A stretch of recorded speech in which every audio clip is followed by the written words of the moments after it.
Bon, il n'y a rien de bon dans ce début d'année catastrophique de l'année 2023. Et à l'échelle maghrébine, à l'échelle africaine, en tout cas en Afrique du Nord, je tiens à tirer la sonnette d'alarme pour vous dire officiellement, franchement je le pense et plusieurs indices le démontrent, l'année 2023 sera l'année la plus dangereuse dans l'histoire des relations algéro-marocaines. Je dis bien l'année 2023 sera l'année la plus dangereuse dans l'histoire des relations algéro-marocaines. Ce qui s'est passé en marge de la Coupe d'Afrique des Nations des joueurs locaux, la CHAN 2023 qui se déroule à Alger, en Algérie, dans plusieurs villes algériennes. La CAF qui est en train d'imploser, la Confédération africaine de football qui a été prise en otage dans ce conflit politique. Alors, depuis hier, la Confédération africaine de football était obligée d'ouvrir une enquête. Elle a annoncé l'ouverture d'une enquête concernant ce qui s'est passé dans la cérémonie d'ouverture de la CHAN 2023. Hier, ça a été annoncé par la CAF. Alors, lors de la cérémonie d'ouverture, le 13 janvier dernier, il y avait donc une déclaration politique, clairement, de monsieur Mandela, qui est le petit-fils de Nelson Mandela, une personnalité politique sud-africaine, le petit-fils de Nelson Mandela, député de lui-même et chef traditionnel d'une tribu sud-africaine, et qui occupe donc une fonction politique au sein de la société civile sud-africaine, qui a déclaré ouvertement qu'il faut continuer à libérer, il faut libérer à tout prix le Sahara occidental de l'occupation marocaine. Le Maroc a été donc critiqué, directement ciblé lors de la cérémonie d'ouverture de la CHAN 2023. Il y a eu aussi les chants racistes de quelques supporters algériens qui ont proféré des propos désobligeants et inqualifiables et racistes à l'encontre de nos frères marocains et de nos sœurs marocaines. Donc la CAF a été saisie officiellement et elle va voir ces dérives ou là ces comportements peuvent constituer une violation de ces statuts, de ces règlements. La situation, elle est très bouillonnante entre les deux pays. L'équipe nationale du Maroc qui a boycotté, qui a annulé son déplacement. L'Algérie qui a refusé d'accorder son autorisation pour permettre à un avion marocain de transporter les joueurs marocains. Chaque jour, les tensions montent crescendo et nous semble qu'au début de l'année 2023, et cette année promet vraiment des rebondissements très inquiétants et très alarmants dans les relations algéro-marocaines pour trois raisons. D'abord, j'explique, je tire la sonnette d'alarme. Parce qu'on peut bien sûr condamner les propos, on va en parler. Mais le plus grave, c'est que ça, ce n'est qu'un épisode parmi tant d'autres et que le feuilleton de la tension, comme il peut aboutir à des escarmouches militaires, à des confrontations militaires. Les gens qui disent, comme le veut nous faire croire Emmanuel Macron, qu'il n'y a pas un risque de guerre, il suffit d'une étincelle, ou le Maghreb, il peut aller dans une guerre meurtrière. Pourquoi cette année sera l'année la plus dangereuse? Nous nous approchons du fin de mandat de Abdelmadjid Tebboune. Le régime algérien, la dialectique et le discours anti-marocain sera un élément constitutif de la compétition électorale pour les élections présidentielles de 2024.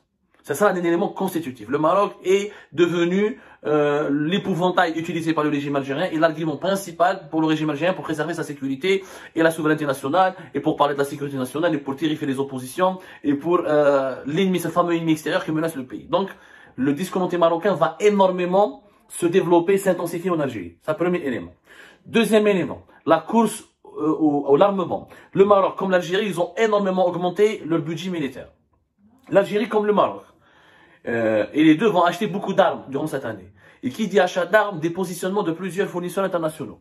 La Russie et les États-Unis vont utiliser le conflit algéro-marocain pour régler leur compte à travers le monde. Le conflit algéro-marocain, l'Algérie, client traditionnel de la Russie, le Maroc, client traditionnel des États-Unis d'Amérique, l'Algérie et le Maroc seront un terrain de boxe comme la Syrie, comme la Libye, comme le Yémen, pour permettre à des grandes puissances de régler leur compte et de terminer ou là de jouer une partie d'échecs. Ce qui est encore dangereux. C'est-à-dire que des grandes puissances, l'ordre géopolitique mondial avec la guerre en Ukraine, qui est déjà lui-même instable et déstabilisateur, va encore déstabiliser la région du Maghreb et l'Algérie et le Maroc seront les pions qui seront utilisés par la Russie, la Chine, les États-Unis d'Amérique dans cette confrontation mondiale pour la domination du monde.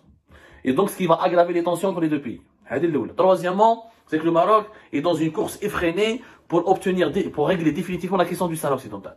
Depuis 2020, le Maroc se sent renforcé, boosté, et se sont très fortement soutenus par Israël, son alliance militaire avec Israël en 2021, la normalisation des relations avec Israël, la reconnaissance américaine de la souveraineté du Maroc sur le Sahara occidental. Le Maroc fait tout pour que la France, il fait du chantage clairement à la France. Le Maroc, il y a une crise politique importante avec Paris, et tant que le Paris ne reconnaît pas la souveraineté la marocanité du Sahara occidental, les relations ne se porteront pas bien, et l'Espagne n'a pu arranger ses relations avec le Maroc qu'à condition de reconnaître le projet de l'autonomie du Sahara occidental, le projet marocain, qui est contraire au projet soutenu par l'Algérie et le Polisario, qui est l'organisation d'un référendum d'autodétermination. Donc le Maroc est dans une course, il multiplie les pressions, et il a des jeux d'alliance avec Israël et les États-Unis qui lui permettent donc de narguer un petit peu les pays européens et de leur mettre la pression. Et du coup, le conflit algéro-marocain va s'aggraver, parce que si la France, on connaît, la France pour le moment, si elle ne veut pas reconnaître la marocanité du Sahara occidental, de façon officielle, c'est parce qu'elle ne veut pas perdre ses relations avec le régime algérien qu'elle vient à peine de reconstruire.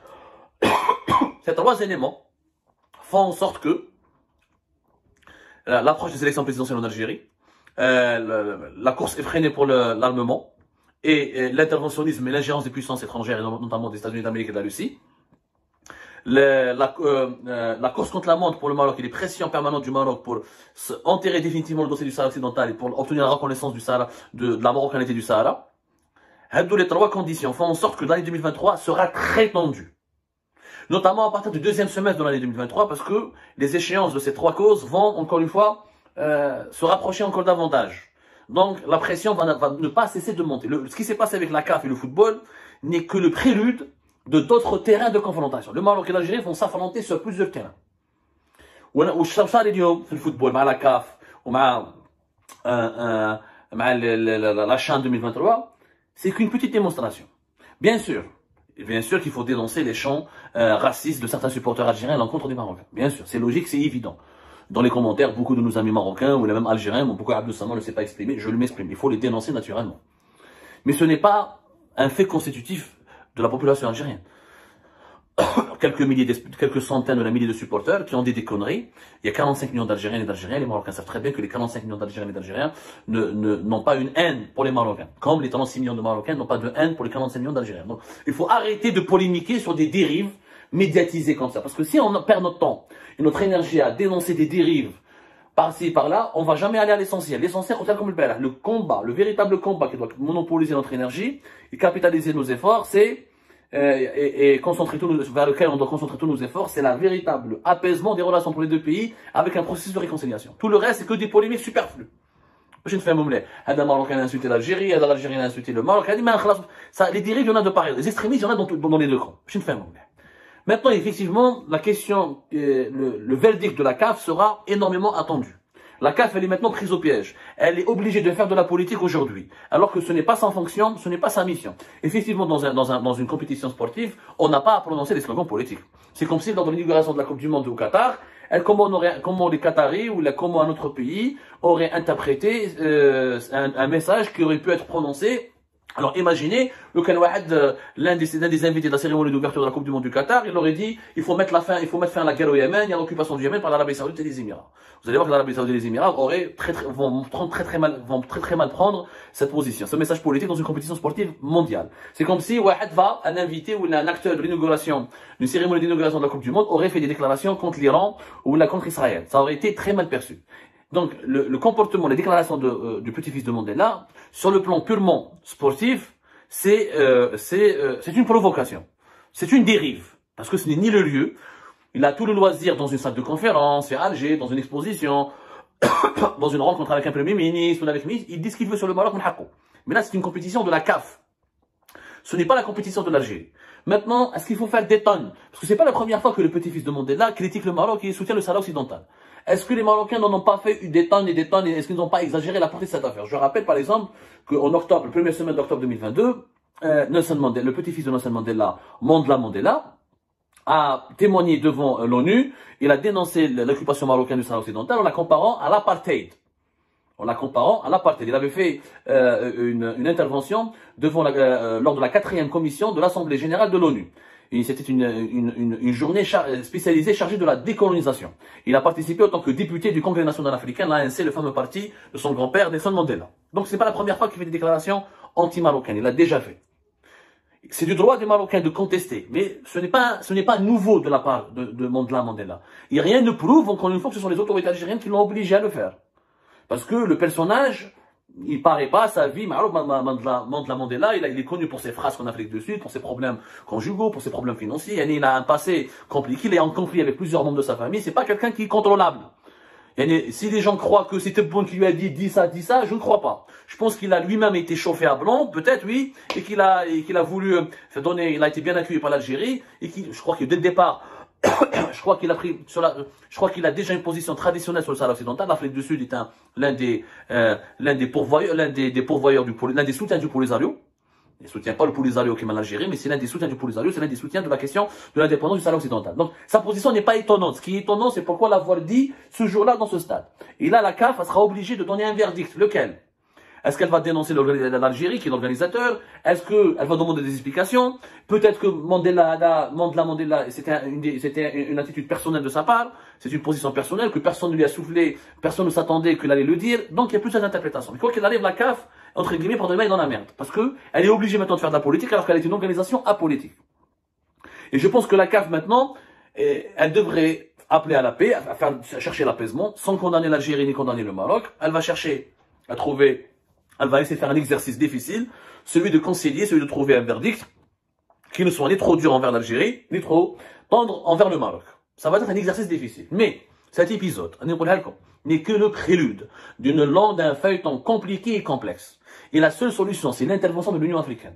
L'Union africaine, à laquelle le Maroc maintenant est affilié, revenu depuis 2017, donc il est affilié. Le Maroc fait beaucoup de lobbying concernant l'Union africaine. L'Algérie, l'un des pays importants de l'Union africaine. S'il n'y a que l'Union africaine, à Addis Abeba, il faut réunir le Maroc et l'Algérie et leur imposer un apaisement, leur imposer une feuille de route. Sinon, je vous assure, ça peut aller loin. À l'exception de l'Union africaine, aucune autre organisation internationale, ni aucune autre puissance mondiale ou là régionale n'a intérêt ou là ne va se fatiguer à trouver un terrain d'entente ou là à apaiser les relations entre l'Algérie et le Maroc. Chacun va vouloir profiter de la situation, de ces tensions, pour vendre des armes, pour prendre des marchés, pour placer des intérêts et pour mettre de l'huile encore davantage sur le feu. Faisons très attention. L'année 2023 sera l'année la plus dangereuse dans les relations algéro-marocaines. Vous êtes prévenus.